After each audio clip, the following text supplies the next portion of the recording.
Woodlands হাসপাতাল থেকে বাড়ি ফিরলেন প্রাক্তন মুখ্যমন্ত্রী বুদ্ধদেব ভট্টাচার্য। আজ সকালে তাকে হাসপাতাল থেকে বাড়ি নিয়ে যাওয়া হয়।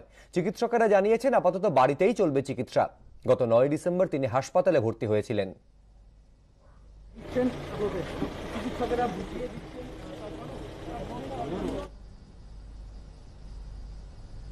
বাড়িতে পৌঁছেছেন, এখন খুবই ওনাকে যত্ন করে আমাদের রাখতে হবে। মানে এক হচ্ছে ওনার অক্সিজেন লেভেলটা আমরা সবসময় নজরদারির মধ্যে রাখছি।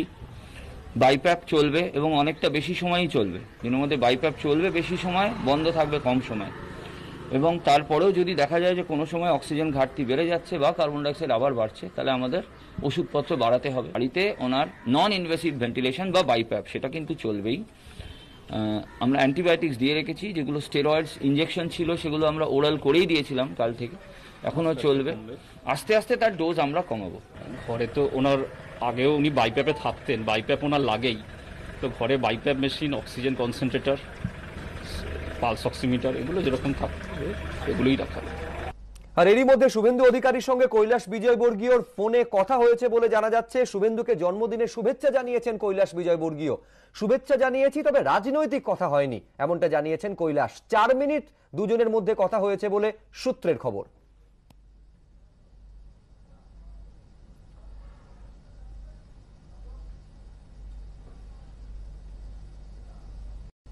मुझे पता लगा कि आज उनका बर्थडे था, मैंने उनको फोन लगाया और कुछ पॉलिटिकल चर्चा नहीं हुई।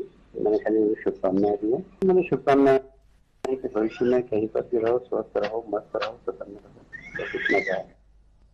কিছুক্ষণ আগে যেমনটা আপনাদের জানাচ্ছিলাম যে এই সপ্তাহে বিজেপিতে যোগ দিতে পারেন শুভেন্দু অধিকারী। শুভেন্দুর ঘনিষ্ঠ মহল সূত্রে এই খবর পাওয়া যাচ্ছে।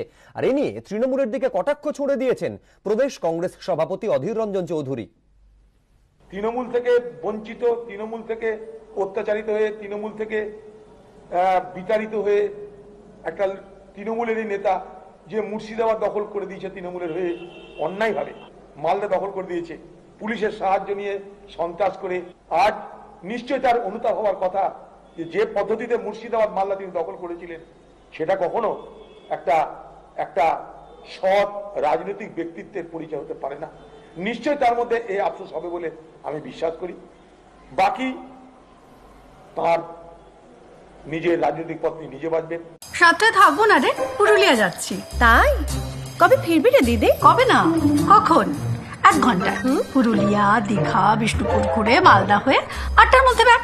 রাতের পরে আর বাবা 1 ঘন্টায় গোটা রাজ্য? হেলিকপ্টারে যাচ্ছিস নাকি? 1 ঘন্টায় গোটা রাজ্যের কোথায় কি হচ্ছে তার এক্সক্লুসিভ রিপোর্ট। এবিপি আনন্দ 7টায় বাংলা, রোজ সন্ধ্যে 7টায়।